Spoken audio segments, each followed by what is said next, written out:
Նույն վշտով մեկ հարկի տակ Արցախի անհետ կորած ազատամարտիկների հարազատների ջանքերն արդեն 16 տարի այստեղ են միավորվում եւ հավանաբար այստեղ են ամենից հաճախ հնչում ամենաանպատասխան հարցերը։ Դրանք Արցախյան պատերազմում անհետ կորած 229 ազատամարտիկի եւ 411 խաղաղ բնակչի ճակատագրի մասին են։ Ցավոք հակառակորդը,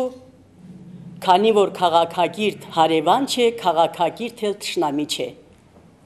Հակառակորդը միշտ էլ քաղաքականացրել է անհայտ կորած ազատամարտիկների հարցը։ Որոնումներ ու անվերջ սպասում, վարկածները հնարավոր է շատ լինեն, փոխարենը արդյունքը մեկն է, այն էլ չգոհացնող։ Միության անդամները համընդհանուր խնդրի մասին են բարձրաձայնում, որն ավելի շատ քաղաքական բնույթի է։ Ադրբեջանը տարիներ շարունակ խախտում է միջազգային իրավունքի նորմերը, բայց եւ հայկական կողմից տեսնում հակառակը։ Անհետ կորած արցախցիների մասին մեր հարևանները լռում են։ Մենք պապիկին ենք սպասում, որ նա պետք է վերադառնար։ Եթե աշխարհն իդեալական լիներ, անհետ կորած ազատամարտիկների հարազատների միություն այստեղ չէր լինի, ասում է Կարմիր խաչի միջազգային կոմիտեի Ստեփանակերտի գրասենյակի ղեկավար Թոմաս Հալիեն ու ողջունում միության անդամներին։ Բայց տարիներն անցնում են, իսկ մեր հայրենակիցներից տեղեկություններ ունենալու հավանականությունը փոքրանում է։ Հակառակ դրա նրանց ընտանիքներում հուսով են, որ տունդարձի ճանապարհը նաև իրենց հարազատները կգտնեն։ Մտնում ենք ընտանիքներ,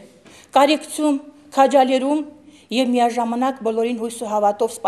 սպասեցնել տալիս, որ վերջակետ դնել պետք չէ։